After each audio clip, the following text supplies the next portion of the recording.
Hey, it's Carson Gordy from the Daily Illini. Recently, I was able to interview Jesse Temple of The Athletic. He covers Wisconsin Badger football for the publication.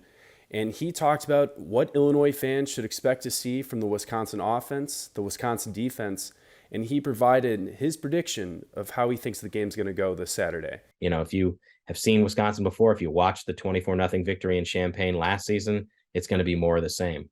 You're going to have a stout offensive line. You're going to run the ball, and you're going to try to sprinkle in some passes and have a sound defense. So you're going to see a lot of Braylon Allen.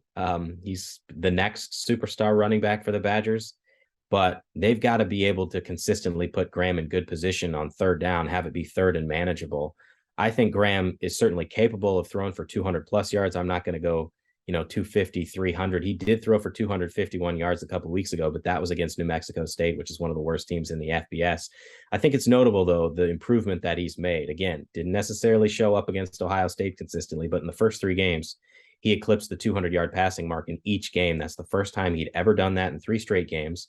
And you look back to last year, he only threw for 200 plus yards in 3 of 13 games. So he's much better. He's more consistent. He's fixed some mechanical issues that he had during the offseason. But it comes back again to the running game has to be able to help set up the pass. Well, from a tight end perspective, Wisconsin just lost its best, most versatile tight end, Clay Cundiff. He suffered a broken leg against Ohio State. So that's a significant blow for the Badgers offense. But I think they've got some playmakers on the outside at wide receiver. This is perhaps one of the more talented wide receiver groups Wisconsin has had. It didn't really materialize against Ohio State, but certainly in the first 3 games, Graham Mertz had completed passes to 11 different receivers.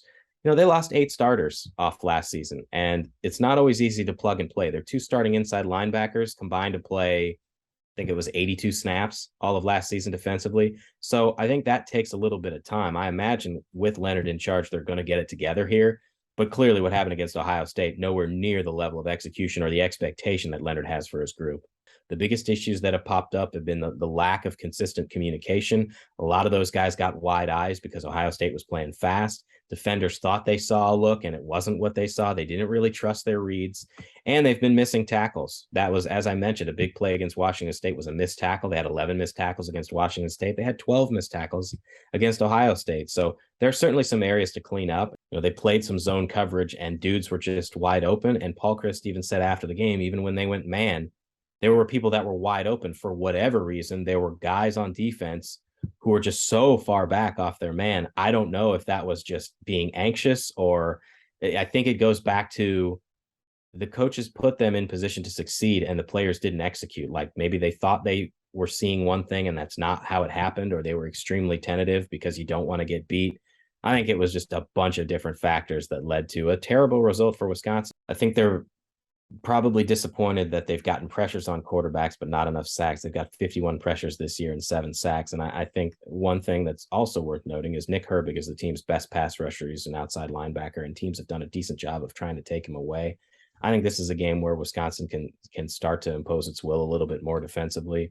And if you're asking a quarterback to do something that he hasn't shown himself able to do to this point, I don't think it's going to happen at Camp Randall Stadium in front of 80,000 fans with a defense that is pissed off and wants to show that what happened against Ohio State is not going to happen again. Yeah. And I just think the offense is going to get it together. What happens against Ohio State, that's not what happens against a lot of other teams. Braylon Allen is going to have a really good game, and like he usually does. And I think Graham will make smart decisions. That's one of the things that he's done a lot better this year, is he's been a better decision maker. So it's not necessarily one thing. That's not how Wisconsin wins in a lot of these games. It's the fact that they're able to complement each other very well. And that's what I would expect to happen again on Saturday.